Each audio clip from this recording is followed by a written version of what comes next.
Good morning all of you. आज का हमारा नेक्स्ट टॉपिक है कम्युनिकेटिव रीडिंग।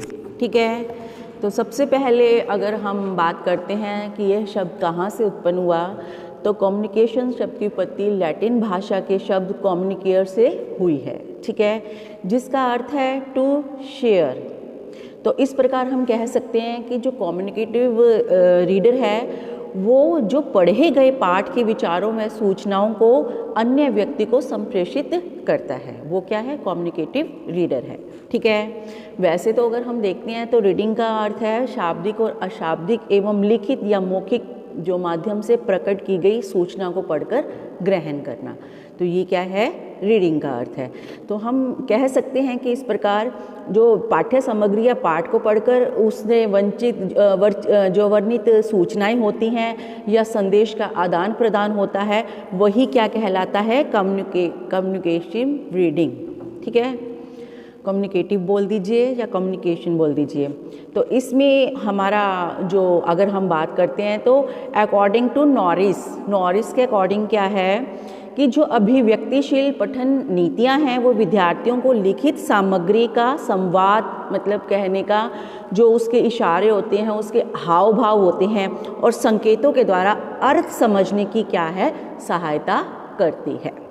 ठीक है, तो आप और भी राइटर्स के अकॉर्डिंग कर सकते हैं। आप एक दो राइटर्स के अकॉर्डिंग आप अपनी ओर से भी डाल सकते हैं इसमें जो आपको सही लगता है। तो इस प्रकार हम कह सकते हैं कि जो ये परिभाषाएं हैं उससे क्या स्पष्ट होता है जी, क्या जो कम्युनिकेटिव रीडिंग है वो क्या है, ज्ञान के निर्माण और जो कठिन वाक्य संरचना को सरल बनाने में और नए शब्दकोश को परिभाषित करने में, अनुमानों के निर्माण और उसकी देखरेख को जो व्यापक स्वरूप प्रदान करने में क्या है, सहयोग करती है। ठीक है, तो इस प्रकार ये क्या है आपकी कम्युनिकेटिव रीडिंग।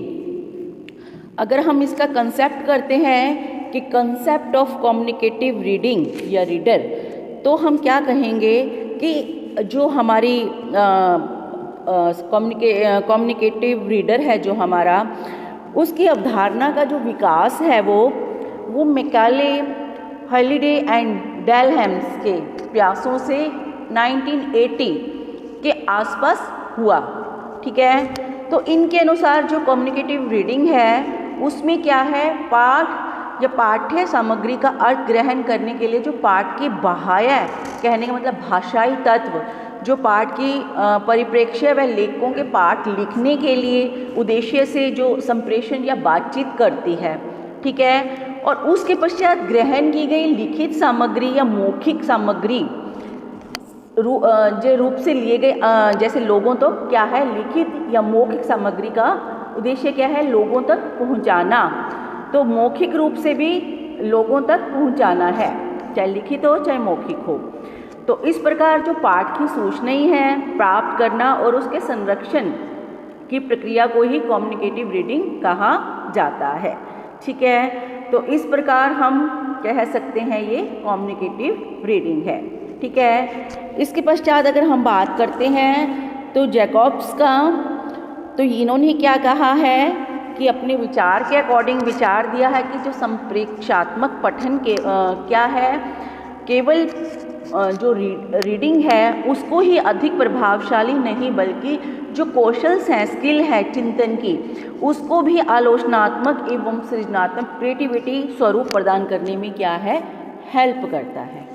ठीक है, तो और क्या बताया गया है कि जो हमारी इसके करैक्टरिस्टिक्स कम्युनिकेटिव रीडिंग के, तो इसमें क्या बताया है कि जो कम्युनिकेटिव रीडिंग है किसी भी विषय के ज्ञान को आधार प्रदान करता है, उसका बेस, और यह पाठ संरचना को व्यक्त करता है या उसका बोध करवाता है उसके बारे में, और इसका उद्देश्य क्या है, भाषा को समृद्ध बनाना, और क्या है, जो अनुमान शक्ति है उसको विकसित करना, बोधात्मक जो जांच योग्य उसकी योग्यता है उसका भी क्या है, प्रोग्रेस, विकास करना होता है।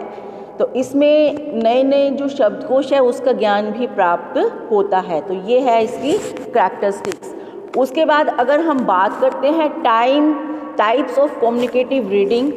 तो इसके कितने टाइप्स हैं देखिए, अगर हम बात करते हैं तो इसके मेन इसके 4 टाइप्स अगर हम बताते हैं, डायलॉगिक रीडिंग है, शेयर्ड बुक रीडिंग है आपकी, साइलेंट रीडिंग है और इंटरैक्टिव रीडिंग है। ठीक है, तो सबसे पहले हम डायलॉगिक रीडिंग करते हैं। डायलॉगिक रीडिंग्स में क्या होता है कि जो यह अवधारणा का विकास है जी.जे. व्हाइट हॉर्स के अनुसंधान कार्य से हुआ है।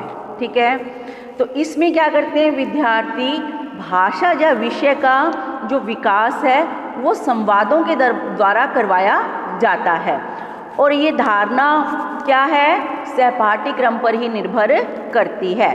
तो संवादात्मक जो पठन की प्रक्रिया है को अधिक और उपयोगी, प्रभावशाली उपयोगी बनाने के लिए हम क्या क्या करेंगे, संकेतों द्वारा बढ़ावा देना, ठीक है, बच्चों के जवाबों का विस्तार करना और प्रोत्साहन संकेतों को बार बार उनका प्रयोग करना। तो इस तरह से क्या करेंगे, हम इसका उपाय इस तरह से बनाएंगे।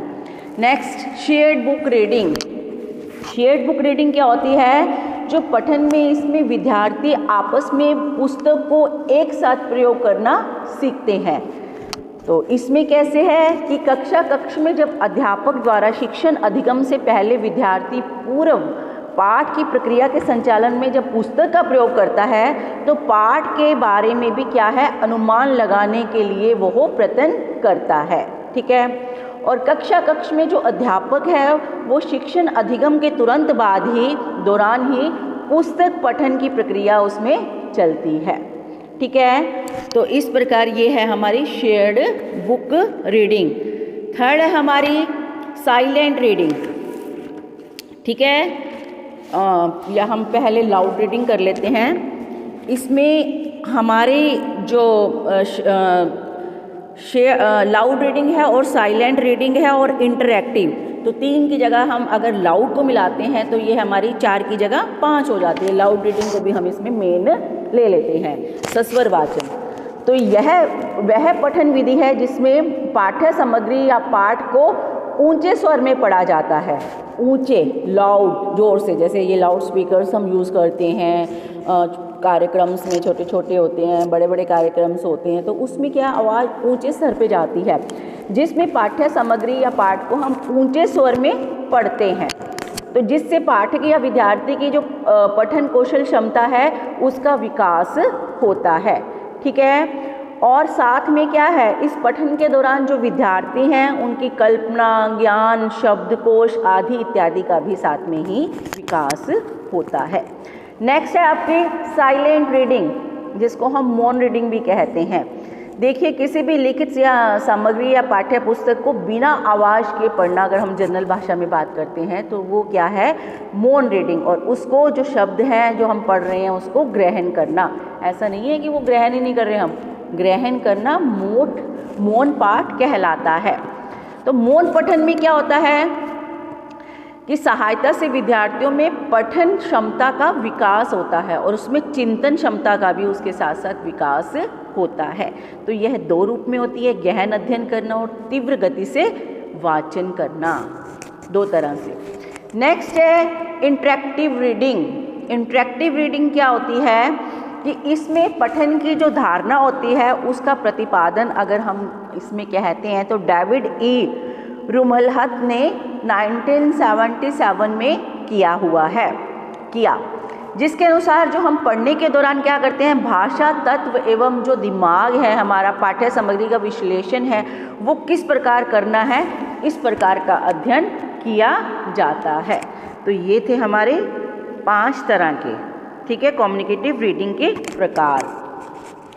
उसके बाद अगर हम बात करते हैं कि पाठक की शब्द संरचना एवं पाठ की पृष्ठभूमि संरचना होती है, जो उसमें दोनों का विश्लेषण करते हैं रीडर में हम पाठक। और क्या है, जो पठनों से भी अंतर जो क्रियात्मक पठन सामग्री होती है उसको केवल प्रयोग न करके बल्कि उसके साथ संबंध स्थापित करता है।